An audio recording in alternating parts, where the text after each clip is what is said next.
Sarah Collins. I'm one of the midwives for the Ask a Midwife project at Humber and North Yorkshire Local Maternity and Neonatal System.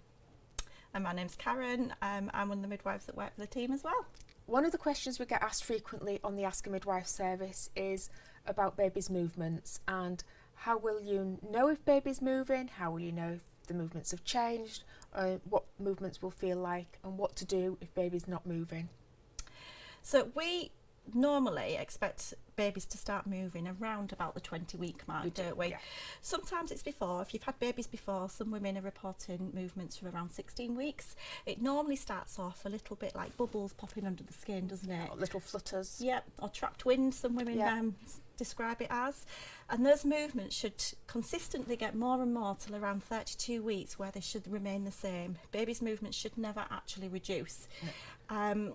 So if you ever perceive your movements as being reduced, you must get in touch with your midwife or the hospital. This has come from a document called Saving Babies' Lives 2, and that document does say that when you perceive your movements as being reduced or changed, you must get in touch with us. I think in the past, Sarah, we used to say to women that if you thought your baby's movements were reduced, that you'd lay on your left-hand side. Have a drink of cold water. Yeah, or have something to eat and see if that gets your baby moving. But that doesn't stand now. No. As soon as you perceive a change in your movements or reduced movements, you must seek professional care. Yeah. And you do it there and then. Don't sort of think, oh, I'm seeing the midwife the next day, or I'll give them a ring in the morning. We do want you to ring us straight away. A baby that's not moving can be the first sign that baby is not happy in there, and it's really important that we check you and baby over. And don't worry if you feel as though you're ringing us frequently and coming in frequently. We'd rather see you and check you both okay. Absolutely. This baby is the most important baby, so always get it checked out. 9 times out of 10, babies are absolutely fine, Yeah. but sometimes we find babies that are not very happy in there. And babies are the same as us. If we're feeling a bit rubbish, we want to curl up in a ball, go to sleep, pull a quilt over your head and reserve your energy. And sometimes babies do that as well.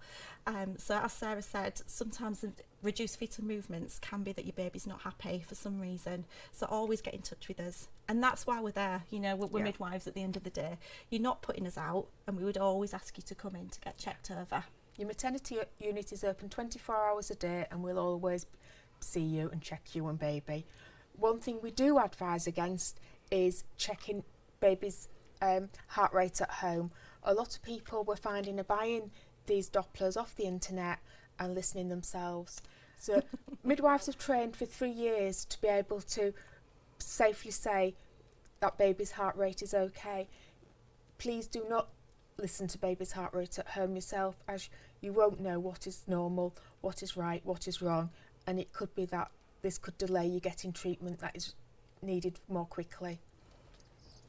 The other way you might find some midwives listening to baby's heartbeat is through an old-fashioned ear trumpet as well. They're still very much in use with the midwives, as well as the more traditional Doppler that you see now. So if you're before 28 weeks, we listen in with the Sonicade here. So we listen over a minute and we're listening to your baby's heart rate. We're looking at the baseline rate, we're looking for variability, and we're looking for accelerations. After 28 weeks, we'll pop you on the CTG machine, so that's continuous monitoring. It can be as little as 10 minutes, but it can be up to an hour as well, just so that we can say that your baby is happy. We'll put a link to the TOMI's website with the reduced fetal movement leaflet that we suggest you read on the bottom of this video. Thank you for watching.